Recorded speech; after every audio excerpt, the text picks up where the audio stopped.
Fui conversar com os juízes e os juízes diziam para mim, olha, doutor, não vou revogar a prisão preventiva dele sem antes ouvir o que ele tem a dizer. Ele pode vir aqui conversar comigo e, dependendo daquilo que eu ouvir, eu posso mandar revogar a prisão dele ou eu posso mandar prender ele. E aí, senhores, aí, senhoritas, é um risco que quem tem que correr é o réu, é o acusado. Mas é batata que ele vai perguntar para você, doutor, o que o senhor acha? Doutora, o que o senhor acha? E é nessa hora que você tem que responder, olha, eu não acho nada, eu não perdi nada, quem tem que achar é você, porque eventualmente quem pode ser preso é você. Senhores, senhoras e senhoritas, não caiam na tentação de falar para o seu cliente o que ele tem que fazer. Não, não façam isso. Você só vai arrumar problema para a sua cabeça. O que você tem que fazer é explicar para ele as possibilidades e as consequências jurídicas das ações dele. Mas quem tem que decidir se vai, se não vai, se faz, se não faz, se vai ou se fica, é ele. Para depois os senhores, as senhoras, as senhoritas não serem responsabilizados por alguma coisa que não cabe a vocês. Então, nesse caso específico, eu sempre falo para os meus clientes o que pode acontecer se ele for, o que pode acontecer se ele não for. E aí quem tem que decidir é ele, porque é ele que sabe onde que o sapato aperta. Na maioria das vezes, os juízes revogavam as prisões preventivas. Na maioria das vezes. Vamos dizer em 70%, 80% mais ou menos. Mas existiam situações que o juiz ouvia e mandava prender. E senhores, senhoras, senhoritas, é muito mais fácil você revogar a prisão preventiva do seu cliente depois que ele está preso do que quando ele está foragido. Tem algumas coisas que é bobagem o cliente fazer. Fugir é uma delas. Por quê? Porque ele preso é muito maior a possibilidade de você conseguir a revogação, se ele se entregar espontaneamente, se ele não ficar fugindo, do que decretada a prisão, ele fugir, quando pegar ele, quem é que vai querer soltar ele para ele fugir de novo? Existe? Existe, mas é muito mais complicado.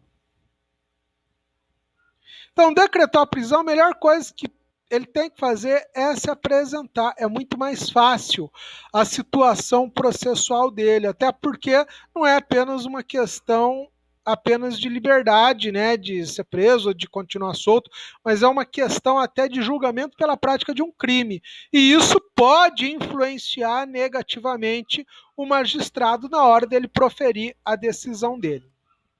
Mas, enfim, como eu disse para vocês, quem tem que fazer essa escolha sempre é o cliente. Você não caia nessa bobagem de querer dizer para ele o que ele tem, o que ele não tem que fazer, porque a nossa área é uma área muito perigosa para você ter clientes descontentes com você.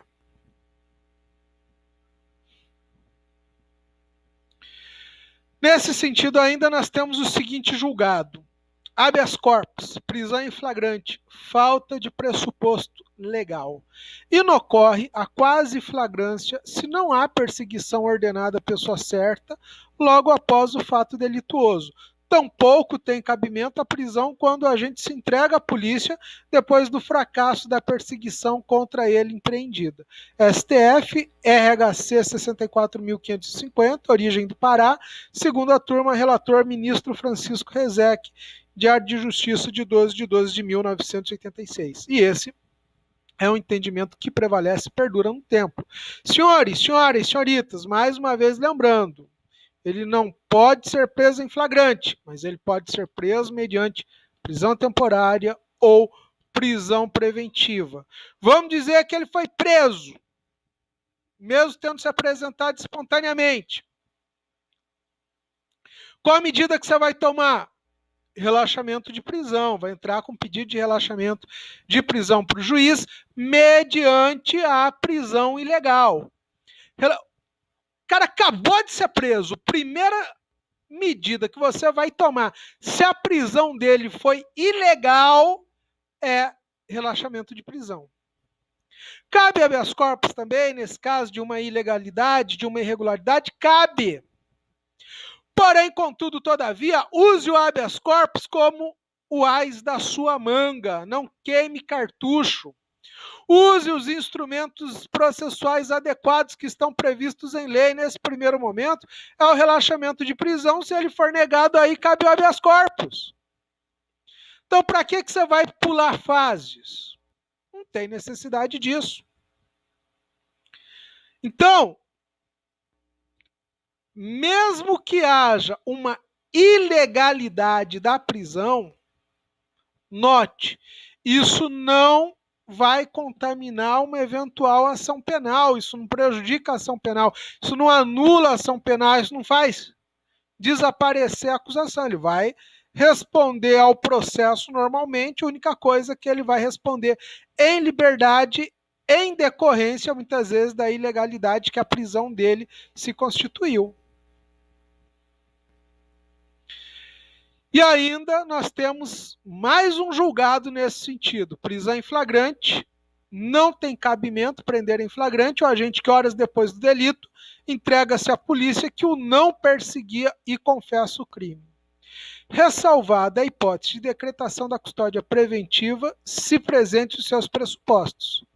Concede-se a ordem de habeas corpus para invalidar o flagrante. Também STF, RHC 61.442, origem de Mato Grosso, segunda turma do STF, relator ministro Francisco Rezec, diário de Justiça, de 10/2/1984.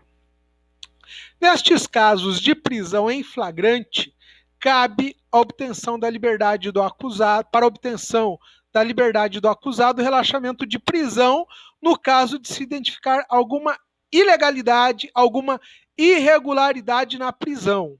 Ou ainda o pedido de liberdade provisória com ou sem fiança, dependendo do delito que está sendo imputado ao acusado. Senhores, senhoras, senhoritas, prestem atenção. Houve prisão em flagrante. Opa, eu identifiquei uma ilegalidade, uma irregularidade da prisão. Relaxamento de prisão. Foi preso nesse momento primeiro da prisão dele, foi preso de maneira ilegal, de maneira irregular. Relaxamento de prisão. Foi preso em flagrante, mas não tem ilegalidade, não tem irregularidade, foi tudo ok, belezinha.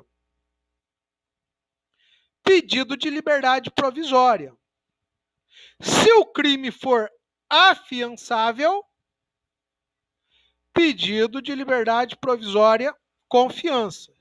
E se o crime for inafiançável? Oh, meu Deus do céu, o crime é inafiançável, e agora? Vamos pegar a chave e jogar fora, o fulano vai morrer preso? Não, tem nada disso.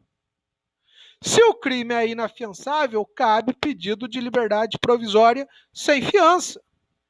Qual que é a diferença? A diferença é que no pedido de liberdade provisória com fiança, em razão do crime ser afiançável, o que vai acontecer? O cidadão pode sair no mesmo dia. Questão de horas, né? Foi feito o arbitramento da fiança, pagou, saiu, sem problema nenhum. No caso do pedido de liberdade provisória sem fiança, o que acontece? Aí o juiz, antes de decidir, tem que mandar para o Ministério Público. São 48 horas. E aí o Ministério Público devolve para o juiz tem mais 48 horas para despachar. E aí a gente não está falando nem do tempo que consome para o gestor da escrivania fazer a juntada das peças, numeração, encaminhamento para o Ministério Público, receber do Ministério Público, juntar peça, fazer a numeração, encaminhar para o juiz.